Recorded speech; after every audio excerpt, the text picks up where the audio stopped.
বেসরকারি বিশ্ববিদ্যালয়ের সকল ছাত্রছাত্রীরা চেয়ে রাস্তায় এসেছিল ওই সৈন্যরা শেখ হাসিনার পতনের। আসসালামাইকুম, খবর পড়ছি নাহিদা ইসলাম। এখন সংবাদ থেকে বিস্তারিত খবর ভিডিও ফুটেজে। বেসরকারি বিশ্ববিদ্যালয়ের সকল ছাত্রছাত্রীরা চেয়ে রাস্তায় এসেছিল ওই সৈন্যরা শেখ হাসিনার পতনের দাবিতে।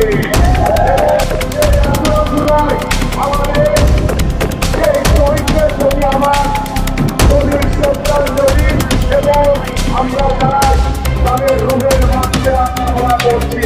এবং আজকে আমি বলতে চাই যে গত 17 বছর বাংলাদেশ জাতীয়তাবাদী দল দেশের সাধারণ মানুষকে নিয়ে আন্দোলন করেছিল, সংগ্রাম করেছিল একটি অবাধ সুষ্ঠু নির্বাচনের দাবিতে। এই আন্দোলন সংগ্রামে